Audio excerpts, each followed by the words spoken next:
This is The Baseline, discussing the hot button topics of the NBA. Welcome, everybody. You're tuned to The Baseline. Cal Lee, Warren Shaw, discussing the hot button topics of the NBA. This is our NBA trade deadline edition, where we discuss all the moves that took place leading up to the NBA trade deadline. We have got an excellent show on tap, so we're not going to waste any time with it. Gonna roll out the red carpet for my right-hand man, 50 grand, NBA aficionado, writer, holder, owner for www.shawsports.net. Big Kahuna PNC, my brother from another mother, Mr. Warren Shaw, ripping out of Fort Lauderdale, Florida. Holla back at me, Mr. Shaw. How you feeling after this trade deadline, man? I'm Gucci, man. Thanks for the lovely intro as always, and salute to the fans of NBA Baseline. NBA trade deadline was mildly entertaining. I think definitely not as action-packed as previous years, but I think some nice moves by some teams, but more or less about going to have a conversation about what didn't happen. But we have a great guest to help us break down all the things that did. You know what was most entertaining about the NBA trade deadline, Shaw? Hit it on me. Lay it on me, man. David Aldridge. I've never seen this man more animated. And I don't know if it was out of frustration for what didn't happen in the NBA trade deadline as much as what he wanted to say about the NBA trade deadline. I mean, my man, him and Sekou Smith, they need to have a show together at some particular point because they were pretty doggone good. They kept me entertained for a whole lot of nothing that went down for this NBA trade deadline. Oh, that's dope, man. There's so much content out there. I was watching the vertical broadcast, on Facebook Live. I was at work, so didn't even have access to NBA TV to watch it today a little bit. But I love when Dave gets a little bit hype, man, because he's usually my man was animating noogies on dudes and stuff like that. He's like, yo, Danny, what are you doing right now? Show me what you're doing. I mean, seriously, it was actually pretty fun because you know how, listen, for all of you people who have seen and heard David Aldridge, and he is one of the best in the business. And he's a straight shooter. He just gives it to you flat out, no filler.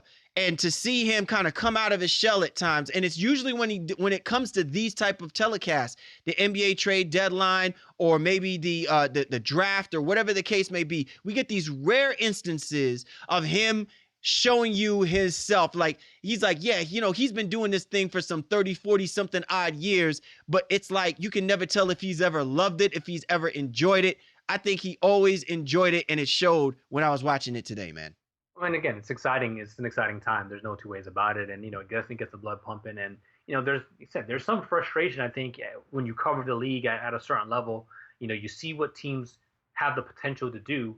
And though you may not have a vested interest, it's like, okay, it just makes too much sense. You don't even have to root for this team, but like, well, why would you do that? Or why would you not do X, Y, and Z? And I think that's where we're at with, I think, a lot of these teams in the NBA currently. Like, there's some head-scratching moves and a lot of head-scratching non-moves, if you will, by some of the teams in the league today. All right, man. Well, we're going to shake that dandruff right out of your head if you're scratching for something, because it clearly couldn't have been what was going in the mindset of some of these GMs up till the NBA trade deadline. But we have our special guest on board with us to help us break down some of the trades that did take place, and for the trades that didn't take place, we got our man Nick Sciria from Nylon Calculus and BBall Breakdown. He's going to be joining us in a minute or two to help us break down those trades. Look, we appreciate every single person for hopping on board and supporting and showing love to the Baseline NBA podcast. Be sure to get at my man Shaw at Shaw Sports NBA or get at me at GameFace Lee. We encourage you to get at the show's Twitter handle at NBA Baseline. We're available on all the major platforms, available on iTunes, Stitcher Radio, Microsoft TuneIn, Player FM, available on Google Music and the Roku channel. And we are now also officially live on iHeartRadio. That is correct. So our iHeartRadio people, we'd like to send a special shout out to you. We're rolling out the red carpet. You want to get the goods on the NBA? Then keep us on lock. Our motto is download and discuss. So be sure to check us out on iHeartRadio, the Baseline NBA podcast.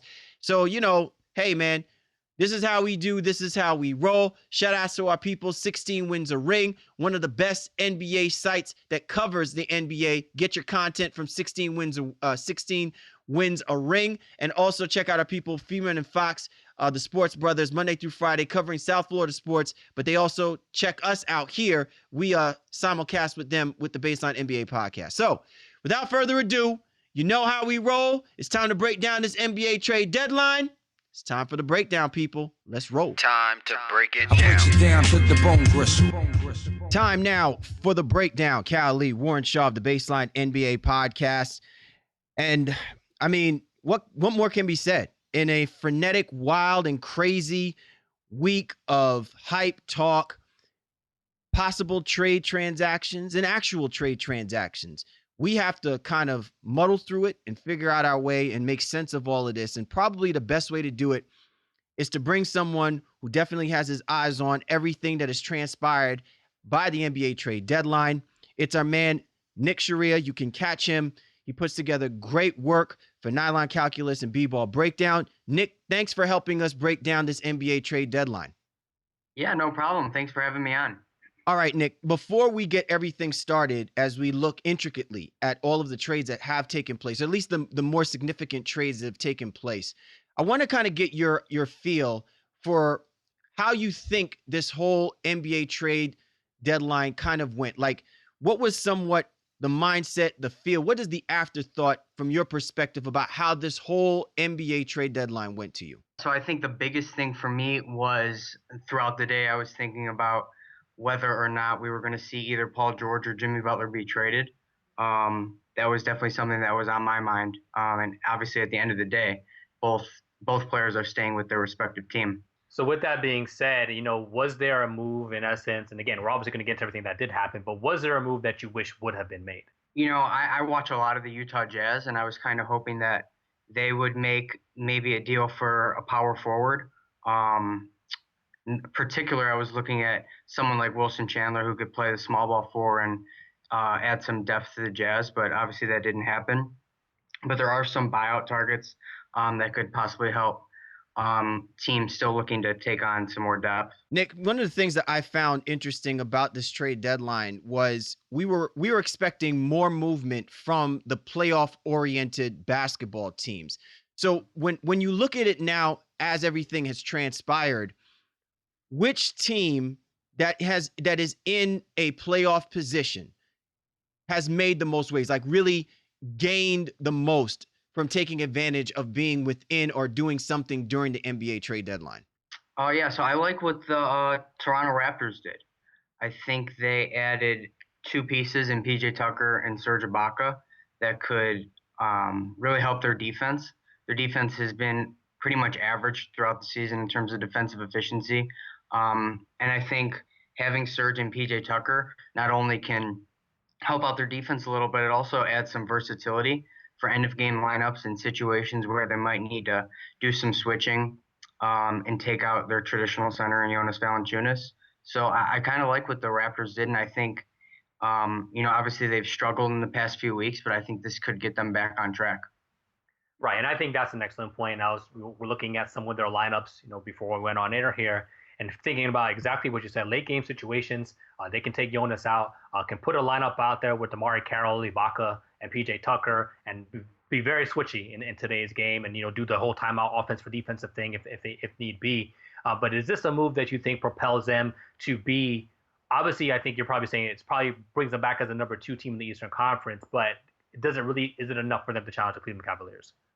I think it could challenge them, but I still think the Cavs are the team to beat in the East, especially with the rumors right now that the Cavs might be getting Andrew Bogut and Darren Williams. That's definitely going to be hard to counteract, but I think the Raptors have put them in position to at least make it a competitive series. Nick Sciria joining us here on the Baseline NBA podcast as we break down the trades that have taken place leading up to the NBA trade deadline, which has ended earlier this afternoon. And as we're recording this podcast, Nick, one of the things that I think stands out to me is whether or not the Toronto Raptors had reached their peak. And ultimately, with what they had as a roster, would it ever been good enough for them to actually find themselves beating a team like the Cleveland Cavaliers? So I want to dial back to when the Raptors made the trade to get Serge Ibaka. which was on February the 14th, leading up to the final trade that the trade getting PJ Tucker was essentially like the last trade at the trade deadline. And clearly the idea here is that this team needed to be a better defensive basketball team. And it's funny because last year they were amongst one of the top teams in the NBA defensively. And this year, I mean, they've completely fallen off the grid. As a matter of fact, most of the teams in the Eastern Conference have fallen as far as defenses go. So you really believe that for the Toronto Raptors to have a chance in besting the Cleveland Cavaliers, it isn't a question about them scoring the basketball as much as it is stopping the Cleveland Cavaliers? Yeah, for sure.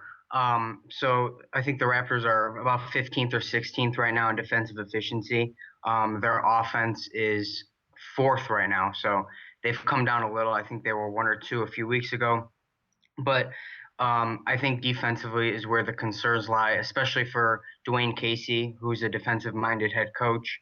I think adding Serge and being able to protect the rim a little better, because Jonas is not very good in terms of rim protection, I think that can go a long way. So final note on the Raptors here, this is a move that they made obviously for this year and to make a run at this thing in the Eastern Conference. But do you see these guys projecting out to be long-term pieces? I know Ibaka has said that he loves, Masai and, thinks it's a great fit. But do you think they'd be able to keep PJ Tucker after acquiring his bird rights in this trade as well too, and making this kind of the core of their basketball team for the future? Yeah, so obviously the main priorities this summer are going to be Serge and Kyle Lowry. I don't know if they're going to have enough to keep PJ Tucker. But the good thing is that they didn't give a ton up to get him. So even if he walks, it's not going to be that huge of a loss, looking back at what they gave up in terms of the trade. Nick Sciria joining us here on the Baseline NBA podcast. Okay, so we talked about one team that at least did something by the NBA trade deadline to put themselves or resupplant themselves back in the conversation as being one of the top teams in the Eastern Conference, if all things play themselves out. But let's go ahead and focus our attention to the teams that didn't do anything, because I look at it from the opposite end of spectrums here. You have an Indiana Pacers team that currently sits sixth in the Eastern Conference picture. Albeit, though, a lot of people are not buying into this Pacers team doing anything, even if they were to make the playoffs. And then you have a team like the Boston Celtics, who right now are the best team in the Eastern Conference virtually by record. But ain't nobody buying the Boston Celtics as being the team to beat out of the Eastern Conference. And yet, neither one of these teams have done anything to give us a clear direction about what each team actually wants at the end of the tunnel. Nick, can you help us understand why Danny Ainge didn't bother to do anything and why Larry Bird's people didn't do anything to either help one of their organizations kind of shed some light about what's going to happen with them moving forward? Yeah, so in terms of Danny Ainge's case, I think he called around, and the big two main targets were Paul George and Jimmy Butler. In terms of Paul George, I think the problem was that he only has 1 year after this year, that he's for sure going to be on the contract, and he's probably going to opt out. And I think the price from the Pacers that they wanted for Paul George was way too high, in only guaranteeing about 1.5 years of Paul George. And he's been known to be pretty tight about the assets that they have. They have a ton of picks coming up, most specifically are the Nets picks. And they have a lot of young guys, and I think he wasn't ready to go as far as to weaken those assets in terms of a deal that would help him win now. I think he wants to extend that timeline. And in terms of the Pacers, it's tough for them because they don't have a ton of assets to give up. They made a move for Thad Young this offseason and Jeff Teague, where they and then they also took on Al Jefferson. So they don't have a ton of young assets. Obviously, they're not really looking to trade Miles Turner. So making a trade where they can get better now is hard. And I don't think at the end of the day they had enough to get someone that would have changed anything in the East. Well, and continuing on with the Pacers mantra, because there's a lot of conversation that can be had about Boston and Danny Ainge and things of that nature. But is this a situation where regarding Indiana that is Paul George to LA going to really a foregone conclusion? Because I don't know if you're saying that they're kind of strapped for assets. They don't necessarily have a lot of great position in terms of their picks. how are they actually going to get better? Are they really just be looking at the foreseeable future where Paul George is going to end up walking, and then do they just have to trade him to LA next year? Yeah, so it's a tough situation, and I think they put themselves in a tough situation. Someone asked me today why, if they know Paul George is so interested in going to LA, why didn't they do anything at the deadline? And I think the environment is a lot harder to get a trade done right at the deadline.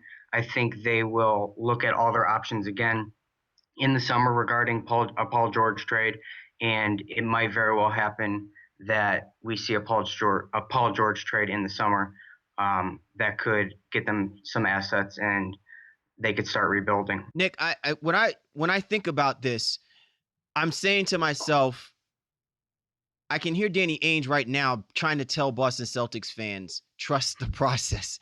It's almost like he's mimicking the Sam Hinkie effect here a little bit. And maybe it would have been great if they pulled some kind of move. But do you not think that if things do not work out with this Boston Celtics team, no matter how high up the food chain they sit in the Eastern Conference playoff picture, if they don't find themselves playing in the semifinals, I'm not even gonna cheat myself on thinking that if they don't find themselves playing in the Eastern Conference Finals against the Cleveland Cavaliers, could he fall under a ton of scrutiny for not pulling the trigger by the trade deadline when there are all of these possible players that were out there?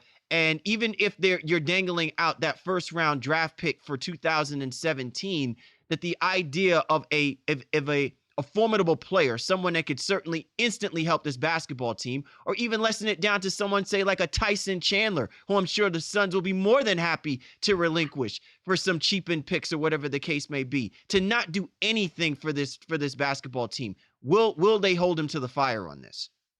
Yeah, I mean, I think they will. I think Boston has a very fiery fan base, and they seem to have enough assets where they can trade away some of them and still be okay in terms of what they have now and also what they have in the future. They have a ton of second round picks. They have guys that they've drafted like James Young and Terry Rozier, who they could also dangle on the deal, who I don't think is going to change much in terms of what they are now. So I could definitely see Danny Ainge coming under a lot of scrutiny if the Boston Celtics don't make the Eastern Conference Finals. And just to touch on that too, I think there's an issue, I think, with Boston in terms of all the deals that are reported out there. And I can understand for a certain degree, one deal says the Pacers wanted basically 3 of 4 guys from Boston plus a 2017 pick.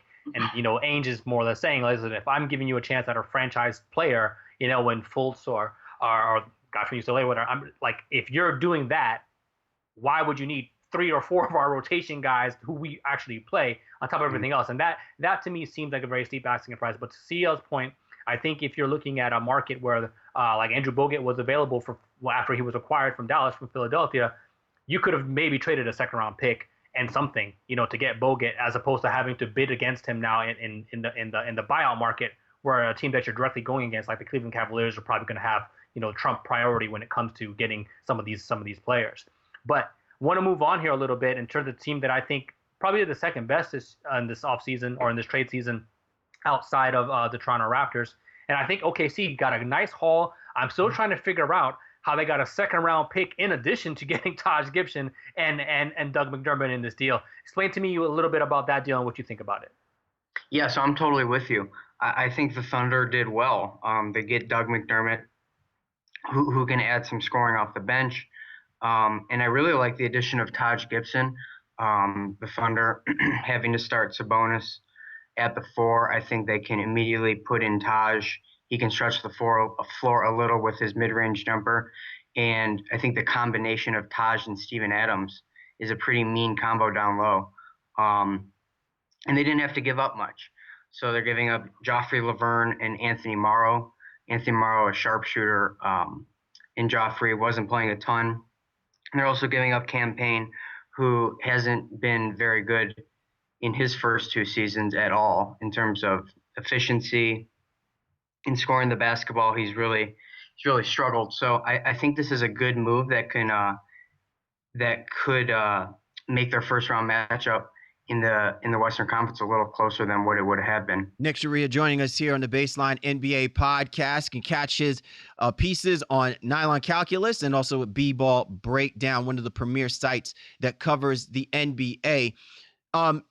So Nick, and really to follow up, your point with what we're talking about here with the Oklahoma City Thunder. I'm just curious, how shrewd of a move is this for Sam Presti? Because, we've seen him pull off subtle little deals that helps accentuate the fact that this team can actually progress to being a lot better. You may not instantly see it now, but certainly you can see it take an effect as they move forward. And clearly, because of the extension given to Russell Westbrook, the thought process is he obviously knows that he needs to move quickly. He can't really sit back and let things tend to play themselves out. But doing this type of deal, how much aggressiveness do you think he will take now moving forward, based on the way that the Oklahoma City Thunder have rebounded themselves to be in the playoff picture? Yeah, so looking at the roster, another team that doesn't have a ton of assets, other than their top guys who they're not looking to trade. Like you said, you have guys like Adams and Oladipo who have already signed extensions, so that's their core. And looking at the guys around them, you wouldn't think that they'd be able to fetch a whole lot, but it seems like Sam Presti somehow is able to do that. And I think this trade, getting McDermott and Gibson and not sending a whole lot out, is a perfect example of that. And they still got a second-round pick out of it. So yeah. It just makes no sense to me. Right. But is there any issues that you see with it in terms of, when Kanter comes back? Because apparently he's ahead of schedule, and could be back within the week, per se, was something that I was reading a little earlier, which was really threw me off. You see an issue with the spacing with Kanter and Gibson once those guys are both back and healthy? Yeah, I mean, there might be some spacing issues. They don't have a ton of shooting, and now with Morrow gone, but it seems like even without a ton of spacing, they still seem to be pretty successful on the offensive end. And Russell Westbrook is obviously right at the front of that. And go ahead. Let me jump in real quick. Sorry, CL. And from the Bulls side, are they overvaluing Cameron Payne? And obviously we know MCW, Rondo, and those guys will probably not be back. But, listen, as you alluded to the outset of it, I was talking about it, Payne percentage-wise hasn't been right. And yeah, he's been injured. But are they really – because he really is a centerpiece of this deal for Chicago. Mm-hmm. Are they overvaluing him a little bit? Yeah, it seems like it. I don't really know what they see exactly in Cam Payne. He was already 22 years old in his second season, and we haven't seen a whole lot to say that he's certainly a good NBA player. And then the other two are Joffrey and Morrow, so I don't think they're changing a whole lot. So I think it's definitely a head-scratching move. But Nick, you just said Anthony Morrow is a sharpshooter. I mean, Lord knows that the way the Bulls have been shooting the basketball. Let's use that word loosely here. Morrow's been struggling since his days in Golden State. He busted out on the scene with he had like a 50-point game or something like that. Mm-hmm. And then ever since then, he's been slowly on the decline. And I know for sure OKC's wanted more from him. They wanted more out of Kyle Singler and all those guys. So I think Chicago is really, taking a risk here and hoping they can turn the career around tomorrow. And I mean, to cut you off here, Nick, but what's your thoughts on that? Yeah, we talk a lot about how the Bulls need shooting. But, a guy like Morrow, he can shoot the ball, obviously, but it seems like the Bulls are like going in every direction. They don't have one for sure direction. They got a lot of guys this offseason, obviously, who couldn't shoot. Now it seems like they're going backwards and trying to get guys who can shoot. It just seems like they're all over the place. And they have no direction, and that's obviously why they're really struggling right now. All right, Nick, let's go ahead and switch gears to some other teams that, may or may not – teams that you think they ain't could actually wind up being Saints. And I'm going to focus my direction towards the trade that happened between the Dallas Mavericks and the Philadelphia 76ers. Now, let me give credit to the Colangelo family, boy. They want to shake things up. They did a little bit of shaking so far this NBA trade deadline. But the one that clearly stands out more than anything is the fact that the Dallas Mavericks wound up getting Nerlens Noel, the Sixers wind up getting Justin Anderson, Andrew Bogut, and the Mavericks 2017 first-round pick which is top 18 protected.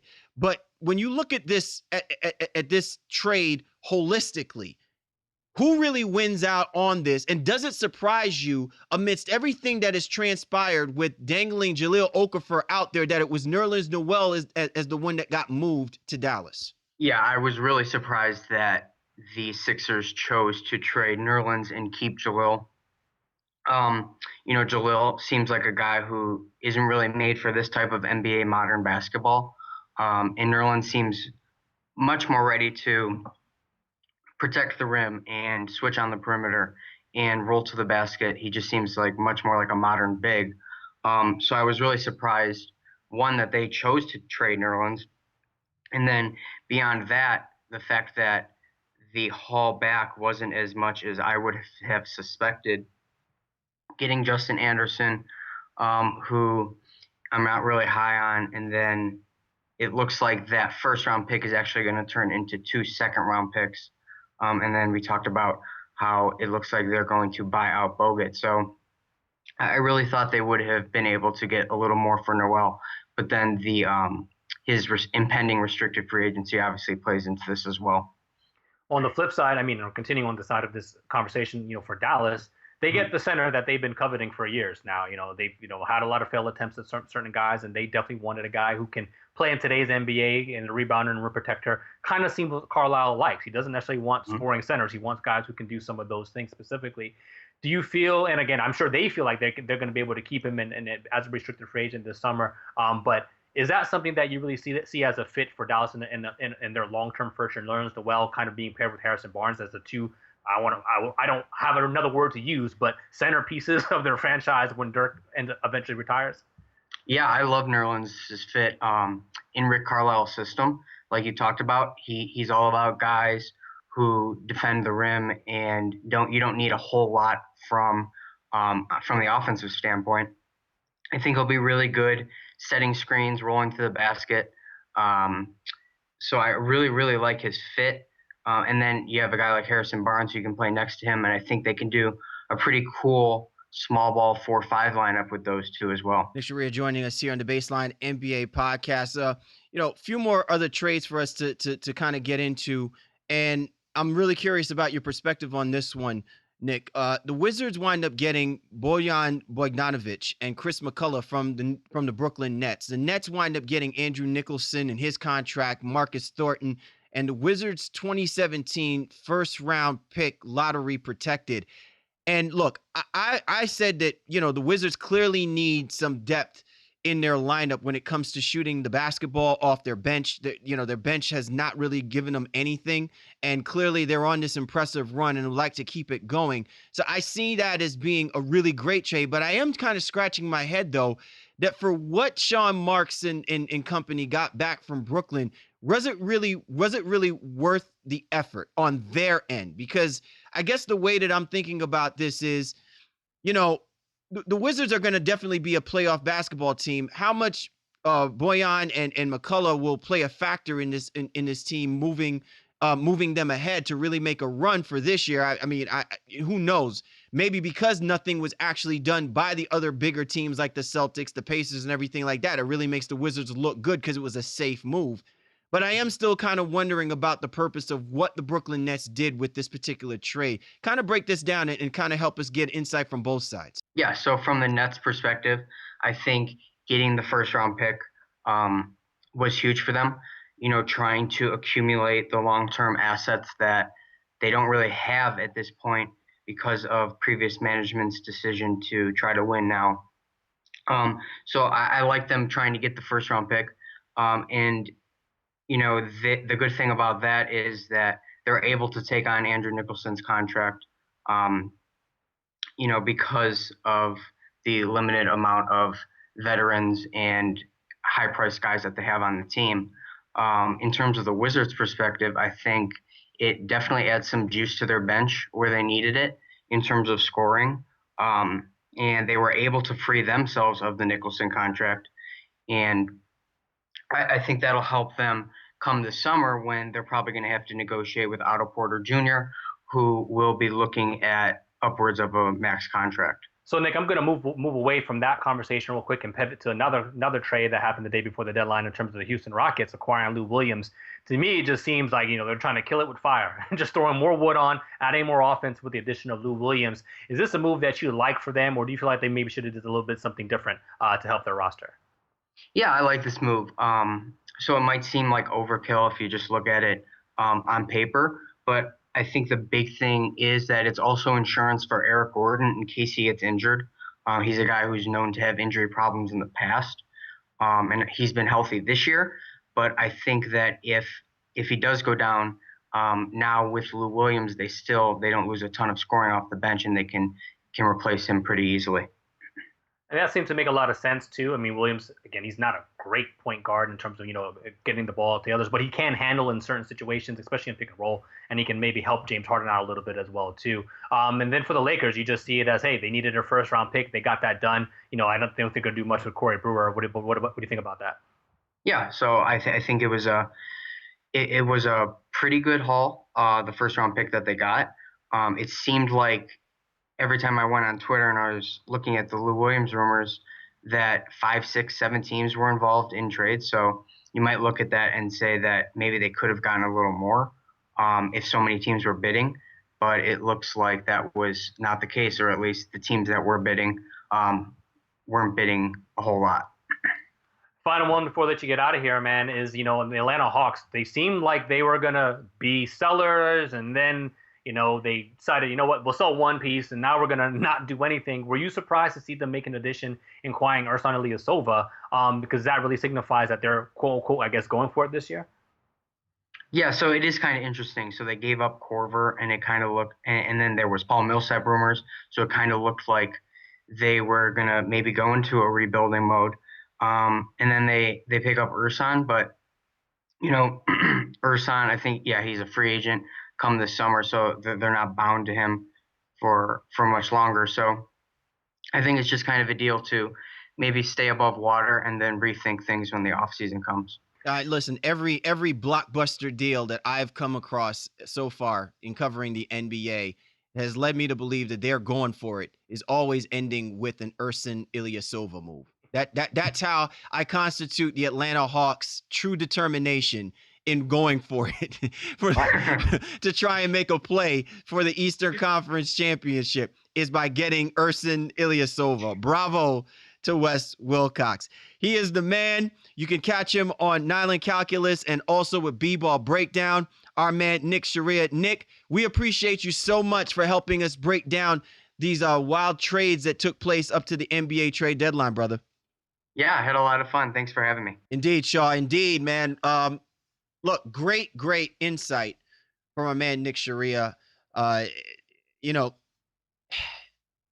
Was I disappointed in this NBA trade deadline? Absolutely. And it's not even because of the fact that I'm expecting superstars to be moved. I think the tenor and the tone was truly set when DeMarcus Cousins got moved. I think we knew that once Mason Plumlee got moved, we were a little surprised because clearly it wasn't so much the player as it was where the teams were positioned. Like we talked about, a couple weeks ago with reference to that the play that Mason Plumlee goes, to the Denver Nuggets and Jusuf Nurkic winds up going to the Blazers. But I feel like the tenor was really set when DeMarcus Cousins got moved because it lent credence to the idea that there is no excuse for any of the major players, guys like Danny Ainge, right? Guys like Rick Cho, guys who they know that their teams have opportunities to be in the playoffs and actually with a slither of an opening because Kevin Love is injured and the Cleveland Cavaliers are trying to wait for things to shake loose before they make a play and make a move. And the Toronto Raptors getting a Serge Ibaka. These teams needed to do something and it needed to kind of shape the direction of where this franchise really needs to be, whether it's now or, a couple of years from now. And I felt like I'm disappointed because the boat got missed for some of these teams to do something, anything. And I don't disagree with you on a lot of levels. I think, the Boston base is really one that's struggling right now, having all the assets. And the thing about Boston is that they could stand to take a hit or loss on a trade and still be okay for the most part. But all reports are that the asking price for some of these stars, especially in the case of Paul George, was astronomical. And you're trying to take Angel over the coal over there, and he just wasn't having it. So I feel like they did miss an opportunity. As I said when we were talking with Nick, to maybe even just offer a second round pick to Philadelphia to get Andrew Bogut, because that would help you with rebounding and help you with rim protection.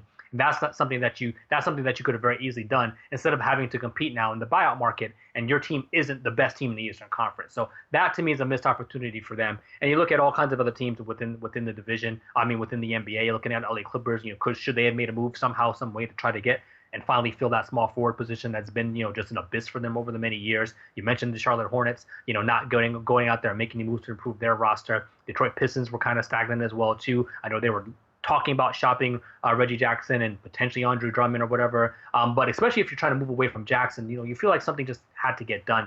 Also surprised that even a team like Orlando, with all the guys that they have on that and roster. And we talked about that, right? We talked about the fact that the Orlando Magic has a lot of players, and a lot of these players just don't fit, even if you're trying to lay a foundation. But going to some other places, they could certainly help. And I think teams could have easily given up something comparable because they're immediate players. They've been playing professionally. They've been competing professionally. Whether or not they've helped the team win or lose, to me, some of those guys are just not Vogel guys. And so I just don't understand why they didn't pull the plug.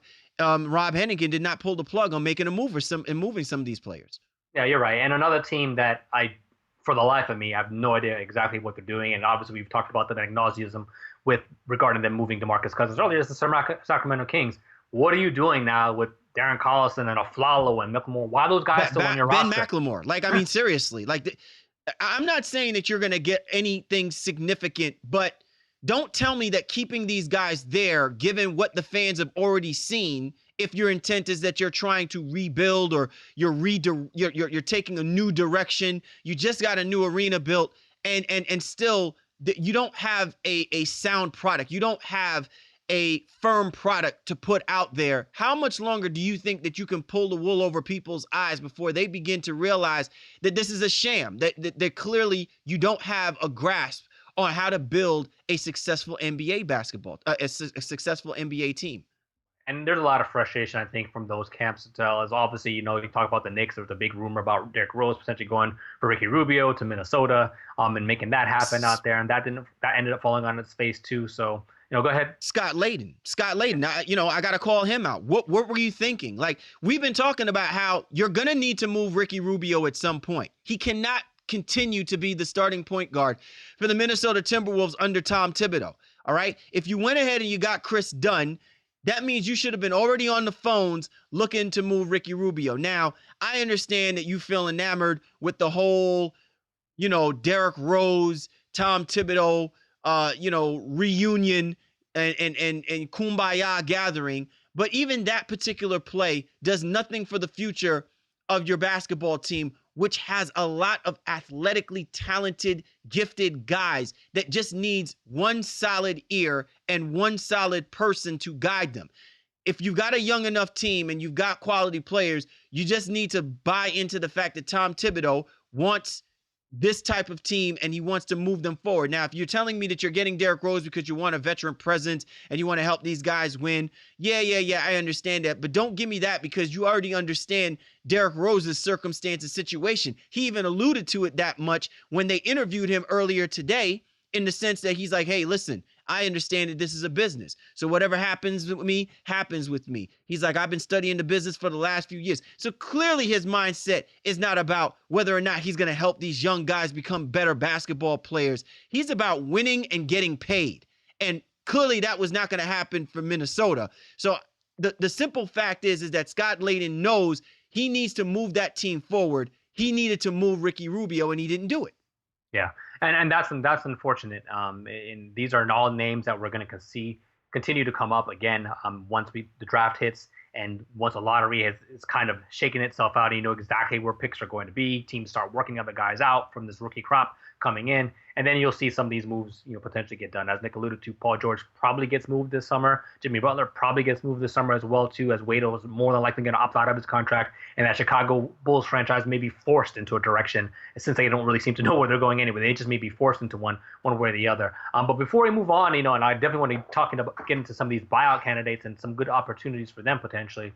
Is there a lower key move that you saw done that you kind of say, oh, that was a good move for that team, and it doesn't necessarily need to be about player in terms of what that player is going to bring to their upcoming team, but maybe just a good move from a general management standpoint? Well, man, there's a few subtle moves that I think were certainly helpful, because again, I think about what this team is trying to do and where they're going with this. So I'm going to go back to the trade that we mentioned earlier before, with reference to the Hawks getting Ersan Ilyasova and the Sixers now getting Thiago Splitter. In addition to that, the Sixers also get the Heat's 2017 second round pick, which is protected between 31 and 40. And then they also have the right to swap the Warriors 2017 second round pick for the Hawks. Now, the reason why I'm saying that this is a good thing is because now you're beginning to offload a lot of that front court cluster. I was going to use an improper terminology, but cluster F that was going on over there. And you're now going to give guys that I think deserve an opportunity to actually be out on the basketball court and contribute for Coach Brown. So, Sark finally is going to start seeing some minutes. I think now this is going to open up the opportunities when Simmons actually gets on the basketball court, and you could actually situate and play guys, accordingly. And then now you're also adding on certain picks. I think we're now beginning to see what actually may be the core. I think the only piece that kind of stands out that we're still mulling around to the idea that Colangelo still might be looking to move is Jahlil Okafor. But you can clearly see kind of like a lining here where he's keeping what he knows is a good thing that Sam Hinkie did for what he did these last 3-4 years. But now he's opening up the door a little bit, and we're beginning to see where guys are actually going to contribute significantly for this Philadelphia 76ers team. Oh, and by the way, open up some more cap room by, getting a guy like Thiago Splitter's contract and just doing away with him. Right, yeah. Splitter's contract is up at the end of this year, or they can try to re-sign him and use him as a rotation big for next year, especially if they end up moving Okafor or whatever. And it was sad, kind of on a lesser note, if you will, to see Joel Embiid barefooted shooting jumpers and watching him see Nerlens Noel walk out the door. He stopped, after one of his jump shots and walks over. And the first thing I was like, why is he barefoot shooting jumpers at practice? But nevertheless, he hugged Noel and sent him on his way. I think this Philadelphia team is really starting to, maybe they're trying to figure it out. And like you said, maybe clear out some room so that they can play some of their young guys, obviously with Embiid and with the upcoming return of Ben Simmons as well. The one move that I wanted to discuss, though, really quickly, and it's not a major thing, but I think the Milwaukee Bucks did well to get rid of the contract of Roy Hibbert, because you're wondering why they got it to begin with. But they turned Roy Hibbert into a traded player exemption of $5 million. The Denver Nuggets finally try to get above the minimum salary cap floor, if you will, so that they can not have to pay that money back out to the league and to their players. But I think it's a nice move for the Milwaukee Bucks, who were relatively quiet considering all the things that they probably could have done and interest in some of their players. It's just stunning to me that a guy who almost seemed assuredly to be moved at the beginning of the year, in Greg Monroe, there was no conversation about him at all. For the last maybe 3 weeks, there's been nothing on the Monroe front. And, and that team has just kind of moved on and gone status quo now. And Thon Maker is going to be one of their starting guys out there. And another team, too, that I'm surprised didn't make a move is the Phoenix Suns. I think you alluded to Tyson Chandler a little bit, but Brandon Knight, their asking price wasn't high, reportedly. You could have gotten Brandon Knight for an expiring contract and a second-round pick. And I just feel like there are teams out there that I'm really surprised that the Cleveland Cavaliers didn't make a play for Brandon Knight. Well, I think with Brandon Knight, they may just not have the money to do so. I don't know what, not acutely aware of their contract situation right now, but I don't know what expiring deals that they could have offered to Phoenix. They could have offered a second round pick for sure, but I don't know what expiring deals that they have that would have matched up with Knight's salary for in that move. But that brings us to a nice segue here in terms of buyout candidates. And with the moves that Dallas made, it really signifies now that, listen, the Darren Williams experience is over. The homecoming is all done. they have basically waived Darren Williams, and they have a couple of days. Teams have 2 days in essence to claim him, but no one's going to do that. No one's going to take on that salary, and it looks like he's going to head to that same team you just mentioned, the Cleveland Cavaliers, and that's a playmaker, a veteran guy who I think in that role could be a major coup for the Cleveland Cavaliers. Well, he can be a major coup for the Cleveland Cavaliers to shore up the insecurities that they have about having a solid backup point guard or a solid point guard to complement Kyrie Irving and relieve and offset these minutes as they continue on this stretch run to position themselves for the Eastern Conference playoffs. Whether or not he's going to be a significant contributor, if our expectations are that the Cleveland Cavaliers are coming out of the Eastern Conference, which all signs are pointing yes anyway, regardless of where everybody else sits in that in the EC picture. But I don't know whether or not that's going to be a helpful additive against a team like, say, the Golden State Warriors, and maybe even a team like the San Antonio Spurs. I think the thing that I still do worry about with Darren Williams is that this guy will never be 100%. And I think for a lot of what he needs to do, or what he is going to have to do for the Cleveland Cavaliers, especially playing next to a guy like LeBron James, who loves to push the pace and the tempo. Darren Williams has always been a pace kind of player, and he's going to slow the pace down for a guy like Tyronn Lue. I'm just wondering, is this more for half-court purposes so they could become a better half-court basketball team when need be? Or is this strictly because they understand it because they didn't do anything by the trade deadline to get a sure backup point guard for Kyrie Irving, that this is the most notable person that they think, incomparable person they think is going to help them do what they think that they need to do? I think so. It's a matter. You don't need Darren Williams to be, 2010 Darren Williams. You need him to be, just somewhere in the middle of that. Come in there 10, 15 minutes a night and just not hurt you. He's, I think he's got his turnovers down in recent years. He's just a better understanding of the game. He's always been, but he's become a very good 3-point shooter. So he fits into their system when it comes to that. And again, he's very good at pick and roll. And I think, in limited minutes for that Cavaliers team, that's a very, very nice pickup, and not somebody that has going to have to do a whole lot. And the second part of all that is that they're also going to be in the market, as we've alluded to throughout the show, for Andrew Bogut, which would be very interesting. And, the homecoming that could come about in a finals rematch with the Golden State Warriors. If Bogut is, one of their rotational bigs, spelling Tristan Thompson. To me, that's where other teams, and I keep saying it, other teams like the Celtics really missed out, because now the Cavaliers can go out here and get a guy like Darren Williams and Andrew Bogut to really fill out the rest of their roster going into the playoffs. Talk about the love fest, right? I mean, didn't we not see this last year when the Cleveland Cavaliers let go of Anderson Varejao? Anderson Varejao winds up with the Golden State Warriors, and now the Cleveland Cavaliers are going to get Andrew Bogut. You know what I mean? Like, I want to see those two guys on the basketball court at some point during the NBA Finals. You never know. That might actually play itself out. Here's the thing, Shaw, and, again, to the victor go the spoils. All right. We sit here and we lambaste David Griffin because he's got to fall under the scrutiny and the wrath of LeBron James when LeBron James doesn't have his way. But I just don't think we give enough credit sometimes, when the GMs, they exhibit a level of patience and understanding of the roster that they have. And sometimes the things that they don't do, or the little things that they do, might significantly tip the scales with reference to how things are going to play out moving forward for this upcoming, for the rest of this NBA season. And to me, the volatility really lies in what you're seeing in the Eastern Conference. Then you really ever have to worry about what happens in the Western Conference. And so, again, I'm floored by the fact that if you're a team like the Boston Celtics, if you're a team like the Charlotte Hornets, if you're a team like the Indiana Pacers, if,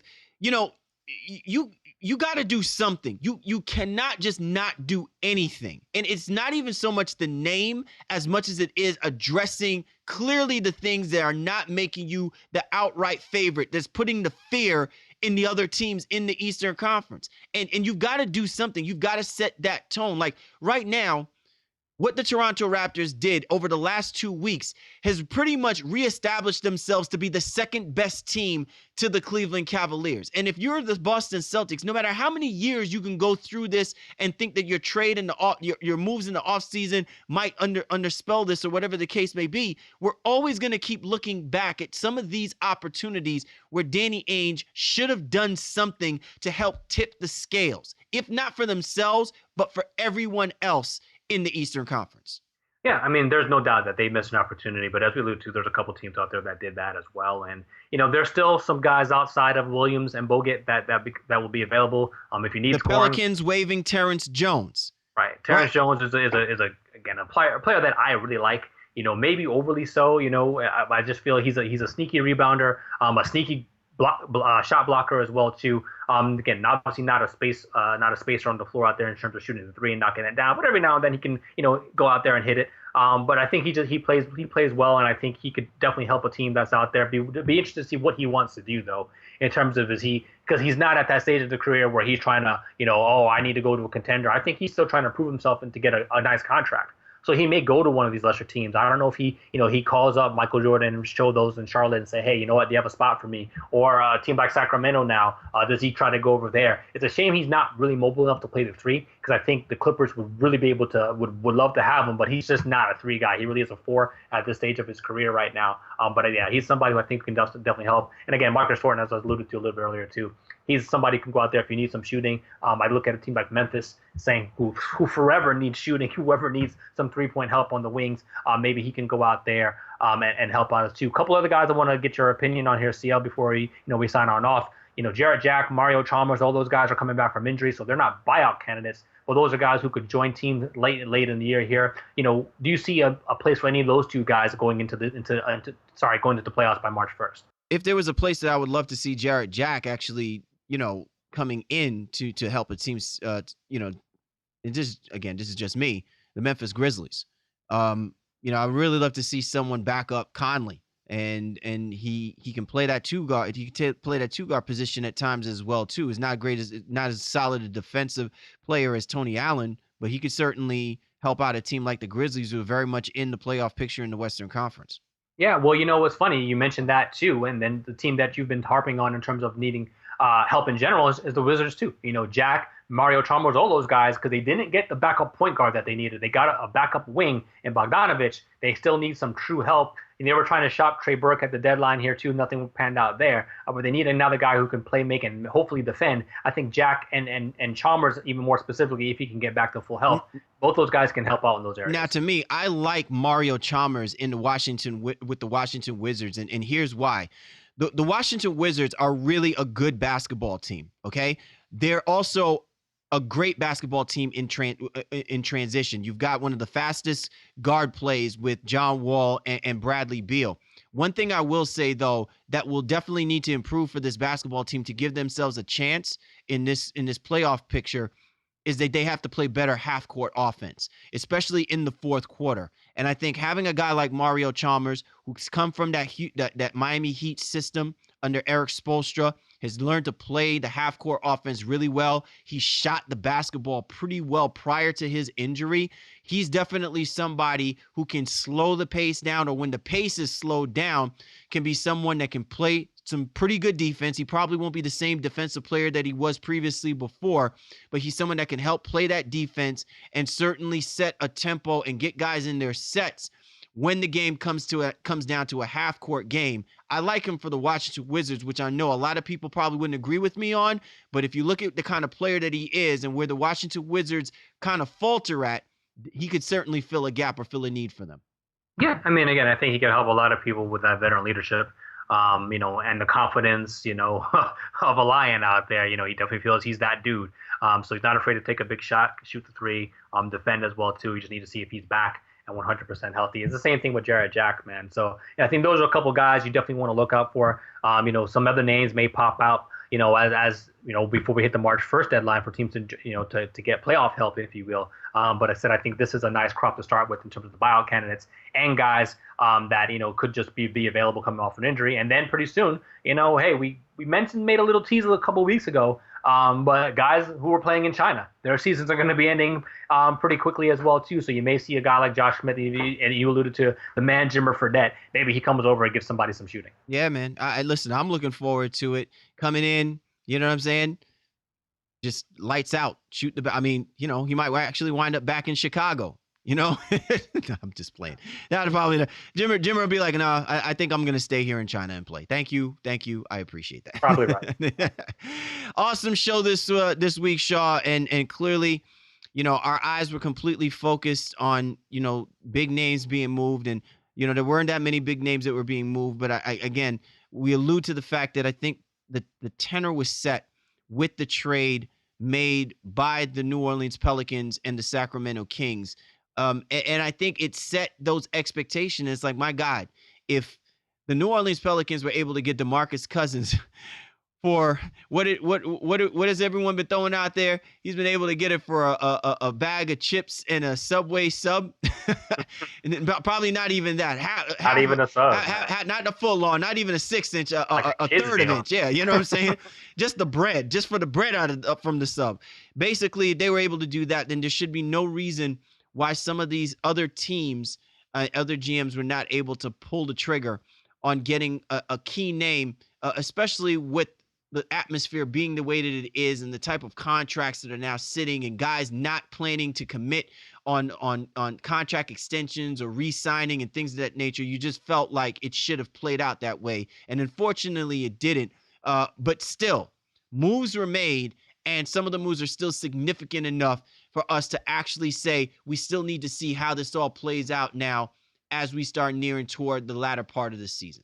Yeah, and final thought on it is, like, I think the DMC trade really may have upset the market. And I feel like maybe general managers were like, you know what?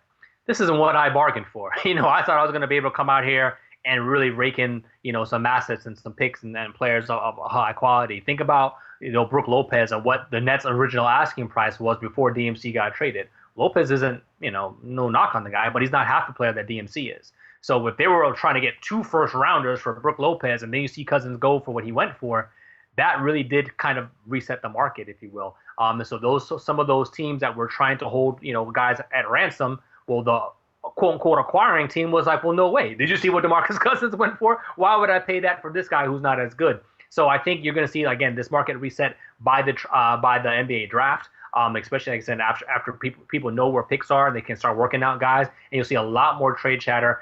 As we mentioned, Jimmy Butler, Brook Lopez, Paul George, all those names are going to come back up again, come up in July. One other thing to note as well, too, Shaw, because of what didn't happen for this upcoming NBA trade, I really think, the NBA trade deadline, I really think now this kind of bolster our interest and intrigue in the NCAA tournament, because a lot of the talent that we're going to be talking about for this upcoming draft, the hype and the depth about this draft, they're going to be on full display in one of the biggest game tournaments, in the early 2017. And so now that's going to lend credence to the idea, are these players worth the chatter and the talk? Is this the next gen, so to speak, for the NBA moving forward? Because a lot of what didn't happen was predicated on the fact that draft picks were being held because of the fact that the asking price was too high for the current marquee talent in order for the move to be made. So I think now that also sets a tone, so to speak,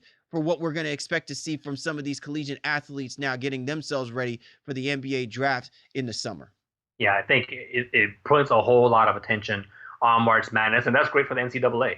I think, this is a highly anticipated draft. So, all us casual watchers of college basketball will be more acutely tuned in to this tournament to kind of see and get a glimpse of what this upcoming talent is supposed to look like. And again, really to see what they're going to do to the trade market for the summer for more established guys. So yeah, again, I think that's a great point. And I'll definitely be tuned in this March to see, some of these big name guys out there. Well said, my brother. Well said, as always. So I think that about wraps things up. Once again, be sure to get at us at NBA Baseline. We'd like to thank our special guest, Nick Sciria from Nylon Calculus and BBall Breakdown, for hopping on board with us to give us a little more insight with reference to the trades that took place by the deadline. For the Baseline, Cal Lee, Warren Shaw, we appreciate you guys. You know we do. And we'll catch up with you next time.